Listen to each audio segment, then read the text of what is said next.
Hello everyone. आजच 10वीची परीक्षा संपली आहे. आता तुम्ही सगळेजण प्लॅन करत असाल की चला आता मज्जा. रिझल्ट पर्यंत वेट करणार तुम्ही आणि रिझल्टच्या नंतर डिसाईड करणार की पुढे काय करायचं आहे. बट तोपर्यंत तुम्ही खूप मागे राहिलेले असणार, कारण बाकीचे ऑल ओव्हर द इंडिया बाकीचे जे स्टुडंट्स आहेत, तुमच्या वयाचे जे स्टुडंट्स आहेत, त्यांनी आपलं करिअर ऑलरेडी डिसाईड केलंय आणि 10वीच्या एक्झामच्या immediate after they will be going towards their route. मग आपल्या इथली मुलं का नाही? 10वीपर्यंत आपण सगळेजण काय करतो, most of the students in our area आपण स्टेट बोर्डचा स्टडी करतो आणि स्टेट बोर्ड थ्रू आपले एक्झाम्स देतो.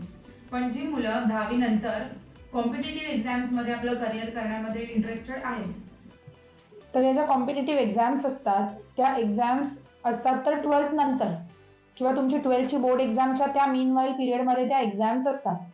बट त्यांची प्रिपरेशन आपल्याला सुरू करावी लागते 10th नंतर, इमिजिएट आफ्टर द 10th.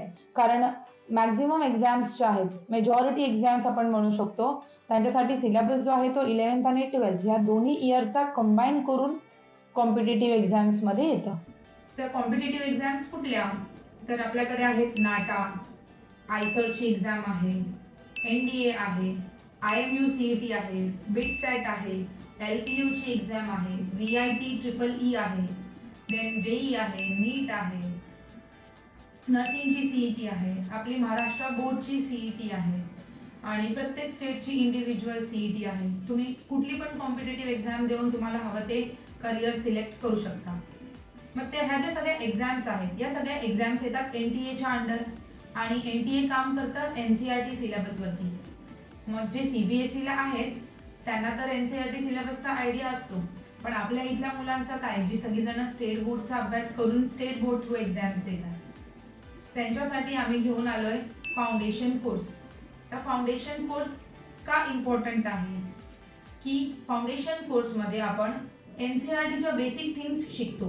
म्हणजे जेव्हा आपल्याला कॉम्पिटिटिव्ह एक्झाम्समध्ये आपलं करिअर करायचं असतं, तर त्या कॉम्पिटिटिव्ह एक्झाम्सला लागणारा जो NCERT सिलेबस आहे, त्या सिलेबसमध्ये जे बेसिक्स लागतात, कुठल्या लेवलचे बेसिक्स लागतात, ते या फाउंडेशन कोर्समध्ये क्लिअर करून घेतले जातात.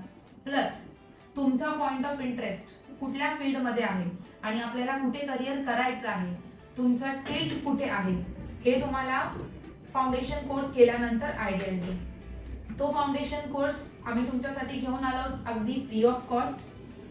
4 ठिकाणी हा फाउंडेशन कोर्स चालणार आहे: ओरोस, कुडाळ, कणकवली आणि देवगड.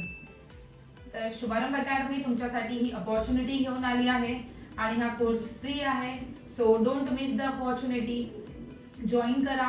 आणि एक गोष्ट असते, जेव्हा आपल्याला एखादी वस्तू फ्री मिळत असते तर आपण फ्रीची वस्तू पहिले घेतो, राईट?